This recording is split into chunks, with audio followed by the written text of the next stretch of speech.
بسم الله الرحمن الرحيم وأن المساجد لله فلا تدعوا مع الله أحدا. وعن أبي هريرة رضي الله تعالى عنه قال قال رسول الله صلى الله عليه وسلم: من سمع رجلا ينشد ضالة في المسجد فليقل: لا ردها الله عليك، فإن المساجد لم تبن لهذا. رواه مسلم. أو كما قال عليه الصلاة والسلام: يا رب صل وسلم دائما أبدا على حبيبك خير الخلق كلهم.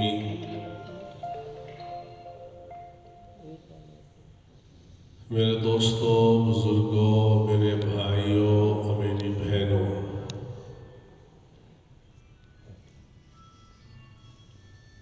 آج کا میرا موضوع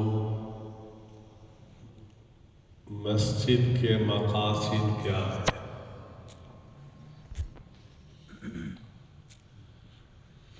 آج کا میرا موضوع مسجد کے مقاصد کیا ہے۔ آیا ہم ان مقاصد پہ عمل کر رہے ہیں یا نہیں؟ اگر ہم مسجد کے مقاصد پر عمل کر رہے ہیں تو اس پر اللہ کا شکر ادا کرنا چاہیے، اور اگر ہم مسجد کے مقاصد پہ عمل نہیں کر رہے، جس مقصد کے لیے مسجد کو بنایا گیا، ہم ان مقاصد کا خیال نہیں رکھ رہے بلکہ غیر مقاصد کو ہم نے مقصد بنا لیا، ہمیں اس کی فکر کرنی چاہیے۔ جس آیت کی میں نے آپ کے سامنے تلاوت کی، یہ سورۃ جن کی آیت ہے، جس میں اللہ رب العالمین ارشاد فرما رہے ہیں: وَأَنَّ الْمَسَاجِدَ لِلَّهِ، یہ مسجدیں اللہ ہی کے لیے ہیں۔ فَلَا تَدْعُوا مَعَ اللَّهِ أَحَدًا، دیکھنا مسجد میں جا کر اللہ کے غیر کو یاد نہ کرنا، صرف اللہ کو یاد کرنا۔ وَأَنَّ الْمَسَاجِدَ لِلَّهِ، مساجد اللہ کے لیے ہیں۔ حالانکہ مسجد تو ہوتی ہی اللہ کے لیے، پھر خالق کائنات نے اس جملے کا جو اضافہ کیا، اس کلمے کا، کہ ان المساجد للہ، کہ اللہ کے لیے ہوتی ہیں، تو اس قید لگانے کا فائدہ کیا ہے؟ علماء مفسرین نے لکھا ہے، اگرچہ مسجد شرعی بنتی ہی تب ہے جب آدمی اس کو اللہ کے لیے وقف کر دے، یہ کہہ دے کہ جعلتہ، میں نے اس جگہ کو اللہ کے لیے وقف کر دیا، تو اللہ ہی کے لیے ہو جاتی ہے۔ پھر یہ کہنا وَأَنَّ الْمَسَاجِدَ لِلَّهِ، للہ کہنے کی ضرورت کیا پیش آئی؟ علماء مفسرین نے لکھا ہے، اس میں تردید ہے ان لوگوں کی جو مساجد کے بعد اپنے نام لکھتے ہیں کہ اللہ کا گھر ہے، یہ اللہ کی ملکیت میں ہے، تو اس سے بھی احتیاط کرنی چاہیے کہ فلاں آدمی کی مسجد ہے، یہ مسجد تو اللہ کی ہوتی ہے، اس لیے فرمایا وَأَنَّ الْمَسَاجِدَ لِلَّهِ فَلَا تَدْعُوا مَعَ اللَّهِ أَحَدًا، وہاں بیٹھ کر اللہ کے غیر کو یاد نہ کرنا۔ تفسیر قرطبی میں حضرت حسن رضی اللہ تعالی عنہ کا قول نقل کیا اس آیت کی تفسیر میں کہ فَلَا تَدْعُوا مَعَ اللَّهِ أَحَدًا، مسجد میں جا کر اللہ کے غیر کو نہ پکارنا۔ حضرت حسن رضی اللہ تعالی عنہ فرماتے ہیں، تفسیر قرطبی میں نقل کیا گیا ہے وَمِنَ السُّنَّةِ إِذَا دَخَلَ الرَّجُلُ فِي الْمَسْجِدِ أَن يَقُولَ لَا إِلَهَ إِلَّا اللَّهُ، وَمِنَ السُّنَّةِ اذا دخل الرجل المسجد، جب آدمی مسجد میں داخل ہو تو مسجد میں داخل ہوتے ہوئے جیسے وہ مسنون دعا پڑھ لے اور یہ بھی پڑھ لے لا الہ الا اللہ، اللہ کے سوا کوئی معبود نہیں ہے۔ جہاں حضور اکرم صلی اللہ علیہ وسلم سے یہ ثابت ہے کہ اللہ کے نبی صلی اللہ علیہ وسلم جب مسجد میں تشریف لایا کرتے تھے تو مسجد میں دایاں پاؤں رکھ کر اللہم افتح لی ابواب رحمتک، میرے بھائیوں یہ چھوٹی چھوٹی دعائیں ہیں لیکن ہم اس کی فکر نہیں کرتے۔ تو جب یہ اللہم افتح لی ابواب رحمتک پڑھے تو حضرت حسن فرماتے ہیں وَمِنَ السُّنَّةِ اذا دخل الرجل المسجد فَلْيَقُلْ لَا إِلَهَ إِلَّا اللَّهُ، اس کو چاہیے کہ لا الہ الا اللہ بھی پڑھ لے تاکہ اس آیت پہ عمل ہو جائے فَلَا تَدْعُوا مَعَ اللَّهِ أَحَدًا، اللہ کے سوا کسی کو وہاں یاد نہ کرنا۔ اب مسجد کے مقاصد کیا ہے؟ رسول اکرم صلی اللہ علیہ وآلہ وسلم نے ایک حدیث میں ارشاد فرمایا مسجد کے 3 مقاصد ہیں، انما ہی لذکر اللہ، انما ہی لذکر اللہ، یہ انما حسر کے لیے ہے۔ 3 مقاصد حضور اکرم صلی اللہ علیہ وسلم نے اس حدیث میں ذکر فرمائے ہیں۔ پہلا مقصد انما ہی لذکر اللہ، اللہ کے ذکر کے لیے مسجد کو بنایا گیا، یہاں آ کر لیکن اس طرح اونچی آواز سے ذکر کرنا جس کی وجہ سے نمازیوں کی نماز میں خلل واقع ہو، شریعت اس کی اجازت نہیں دیتی۔ انما ہی لذکر اللہ سے مراد اس صورت میں ذکر خفی ہے، آہستہ آواز میں مسجد میں آ کے بیٹھ جاؤ، اللہ کا ذکر کرو، یہ مسجد کی بنا کا پہلا مقصد انما ہی لذکر اللہ۔ اور رسول اکرم صلی اللہ علیہ وآلہ وسلم نے فرمایا جب تم مسجد میں جایا کرو تو اس مسجد کا حق بھی ادا کیا کرو۔ تو صحابہ نے پوچھا وما حقها یا رسول اللہ، مسجد کا حق کیا ہے؟ آپ نے فرمایا اگر وقت مکروہ نہیں ہے تو تحیۃ المسجد پڑھ لیا کرو، تحیۃ المسجد پڑھ لیا کرو، اور جب تازہ وضو کرو تو تحیۃ الوضو کی بھی نیت کر سکتے ہو۔ معراج کی رات رسول اکرم صلی اللہ علیہ وسلم نے فرمایا معراج کی رات جب میں جنت میں داخل ہوا مجھے آگے آگے بلال کے قدموں کی آواز سنائی گئی، بلال آگے آگے۔ اب یہاں کوئی یہ نہ کہہ دے کہ بظاہر کہیں گستاخی نہیں ہے سرکار سے آگے آگے جانا، تو جواب یہ ہے جب کوئی بڑا افسر آتا ہے تو پروٹوکول والے آگے ہی چلتے ہیں، وہ کوئی بے ادبی نہیں ہوتی۔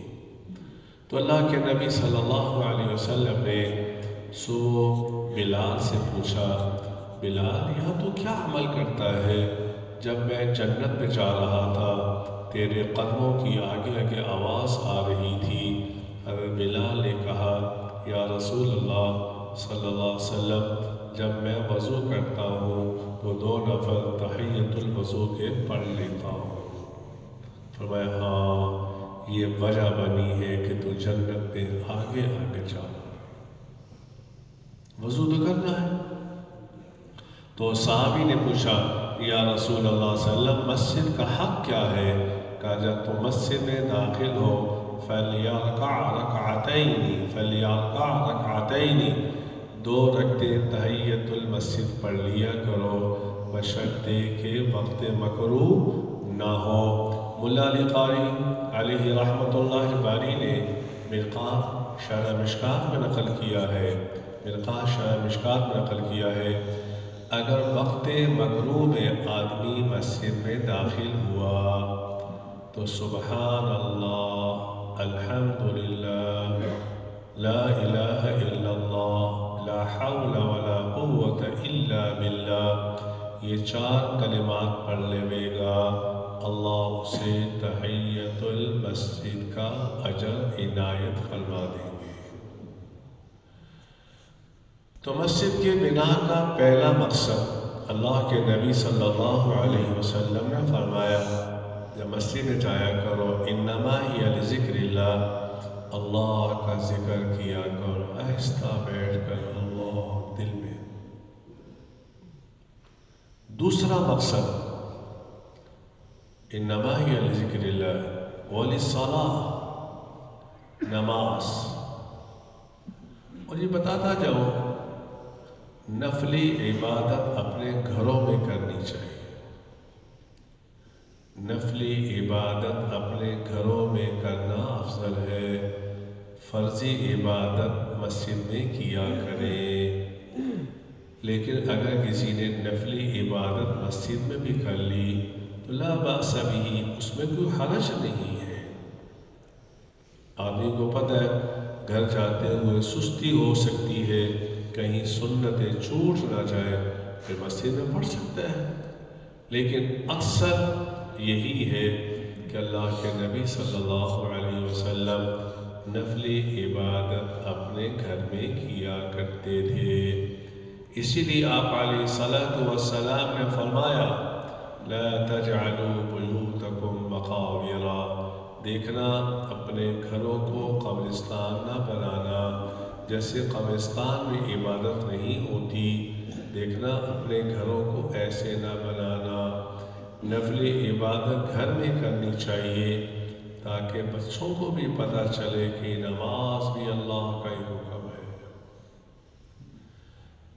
تو مسجد کا دوسرا مقصد نماز۔ تیسرا وَلِتِّلَاوَةِ الْقُرْآنِ، وَلِتِّلَاوَةِ الْقُرْآنِ، قرآن کی تلاوت کرنا، قرآن کی تلاوت کرنا۔ اسی لیے بعض ائمہ اس بات کے قائل ہیں، بعض ائمہ کی یہ رائے ہے کہ مسجد میں یہ علمی مباحث کرنا، اس سے بھی اجتناب کرنا چاہیے، اگرچہ امام ابو حنیفہ رحمہ اللہ تعالیٰ فرماتے ہیں اس میں کوئی حرج کی بات نہیں ہے۔ تو یہ مسجد کے بنا کے 3 مقاصد ہیں، اور اس حدیث میں حضرت ابو ہریرہ رضی اللہ تعالی عنہ نے فرمایا کہ من سمع رجلا، اگر کسی آدمی کے بارے میں تم یہ سنو تو وہ مسجد میں گمی ہوئی چیز کا اعلان کر رہا ہے۔ ہمارے گاؤں میں اکثر گاؤں کے اندر کسی کی مرغی گم ہو جائے، وہ بھی مولوی صاحب کے بعد مسجد میں آتا ہے، مولوی صاحب اعلان کر دو۔ بکری گم ہو جائے، مولوی صاحب مسجد میں اعلان کر دو۔ تو اللہ کے نبی صلی اللہ علیہ وسلم نے فرمایا من سمع رجلا ينشد ضالة في المسجد، اگر تم کسی آدمی کے متعلق سنو وہ گمی ہوئی چیز کا اعلان مسجد میں کر رہا ہے، فَلْيَقُلْ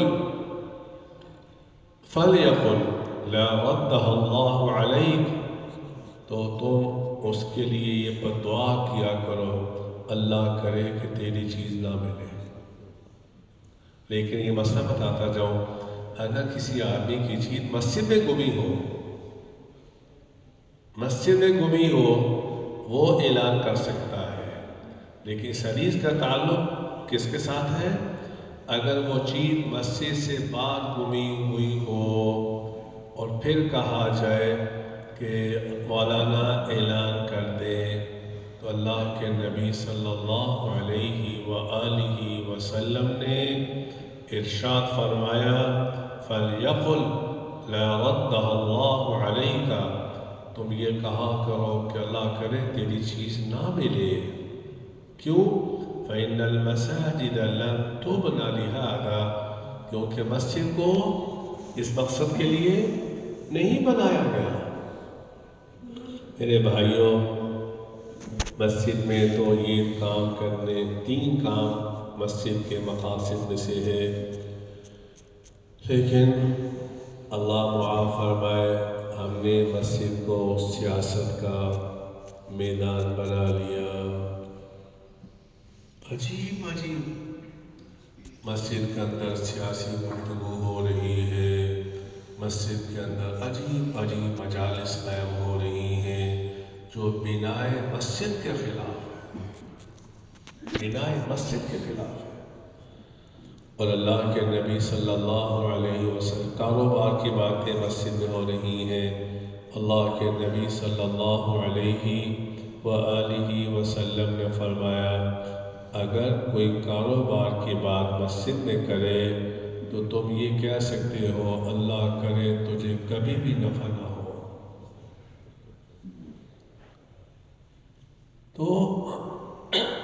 اور لیکن اللہ کے نبی صلی اللہ علیہ وآلہ وسلم نے ایک حدیث میں ارشاد فرمایا، علامات قیامت بیان فرماتے ہوئے امام الانبیاء علیہ السلام نے فرمایا قیامت کے قریب مساجدہم عالیۃ، ان کی مسجدیں بڑی عالی شان ہوں گی، بڑی مسجدیں، خالیۃ عن الہدی، لیکن وہ ہدایت سے خالی ہوں گی۔ آپ علیہ السلام نے فرمایا قیامت کے قریب مساجد میں لوگ اونچی آواز سے بولا کریں گے۔ آج یہی ہو رہا ہے۔ حضرت عمر فاروق رضی اللہ تعالی عنہ کے دور خلافت میں ہم مسجد نبی صلی اللہ علیہ وسلم میں تشریف فرما تھے، ایک آدمی اونچی آواز میں بول رہا تھا مسجد نبی صلی اللہ علیہ وسلم میں، تو آپ علیہ السلام نے اسے اشارہ کر کے بلایا۔ وہ جب آیا تو آپ رضی اللہ تعالیٰ عنہ نے اشارہ کر کے بلایا۔ حضرت عمر فاروق نے فرمایا تو کہاں سے آیا ہے؟ کہا میں طائف سے آیا ہوں۔ کہا اگر تو مدینے کا رہائشی ہوتا میں تجھے درے لگاتا، تجھے پتہ نہیں ہے کہ یہ اللہ کے نبی صلی اللہ علیہ وسلم کی مسجد ہے۔ آج ہمارے دلوں میں مساجد کی عظمت ختم ہو گئی۔ تقریب کار کی مجلسیں عجیب مسجدوں میں بھی یہ کام ہونا شروع ہو گئے۔ صرف نماز، اللہ کا ذکر، تلاوت قرآن، دین کی بات، یہ ذکر اللہ میں خود بخود آ جاتا ہے۔ اس اس لیے میرے بھائیوں، یہ اللہ کے گھر ہے، ان کی تعظیم کو ملحوظ خاطر رکھنا لازم ہے۔ اور آپ نے فرمایا جو اس مسجد سے تنکا اٹھائے گا اسے 2 نفل کا اجر ملے گا۔ آج اگر کہیں مسجد میں تنکا پڑا ہو، بجائے اس کے کہ ہم خود اٹھا لیں اجر حاصل کرنے کے لیے، ہم خادم کو بلاتے ہیں، مؤذن کو بلاتے ہیں، امام صاحب کو کہتے ہیں ادھر آئے، دیکھا ہے تنکا پڑا ہوا ہے، کون اٹھائے گا؟ کون اٹھائے گا؟ میرے بھائیوں، مسجد کی صفائی یہ عام لوگوں کی سعادت نہیں، انبیاء علیہ السلام، حضرت ابراہیم، حضرت اسماعیل، ان طاہر بیتی للطائفین والعاکفین والرکع السجود۔ اسی جب آپ مساجد میں جایا کریں، دایاں پاؤں تو ایسے ہی آ جاتے ہیں، دایاں پاؤں مسجد میں رکھیں اور یہ دعا کریں، اللہم افتح لی ابواب رحمتک، اے اللہ میرے لیے رحمت کے دروازے کھول دے۔ اور جب مسجد سے باہر جایا کریں تو بایاں پاؤں باہر رکھا کریں، تو یہ دعا کیا کریں، اللہم انی اسألک من فضلک، اے اللہ میں تجھ سے تیرا فضل طلب کرتا ہوں۔ ملا علی قاری نے مرقات شرح مشکات میں علامہ طیبی کے حوالے سے نقطہ نظر کیا، ذکر کیا کہ اللہ کے نبی صلی اللہ علیہ وسلم جب مسجد میں داخل ہوتے تھے تو یہ فرماتے تھے، اللہ میرے لیے رحمت کے دروازے کھول دے۔ یہاں رحمت کا ذکر آیا۔ جب باہر نکلتے تھے اور یہ فرمایا کرتے تھے، اللہم انی اسألک من فضلک، اے اللہ میں تجھ سے تیرا فضل طلب کرتا ہوں۔ تو یہ اسلوب میں فرق ایسا کیوں ہے؟ علامہ طیبی نے رحمہ اللہ تعالی لکھا، جب آدمی مسجد میں داخل ہوتا ہے تو اللہ کے قریب ہوتا ہے، جب خالق کے قریب ہوگا تو اس وقت اس سے اس کی رحمت مانگنی چاہیے۔ اب جتنے آپ بیٹھے ہیں اس وقت سب اپنے اللہ کی رحمت کی تلاش میں، اور جب مسجد سے باہر نکلتے تھے تو اللہم انی اسألک من فضلک، کیونکہ جب آدمی مسجد سے باہر جاتا ہے تو باہر جاتا ہے صرف رزق حلال کی تلاش کے لیے۔ اب یہ کہہ رہا اے اللہ اب تیری یاد سے فارغ ہو کر اب بچوں کی کفالت کے لیے بار معیشت کی تلاش میں جا رہا ہوں، اے اللہ میں تجھ سے تیرا فضل مانگتا ہوں، رزق حلال وسیع نصیب فرما دے۔ میرے بھائیوں، مومن کا ایک ہی قدم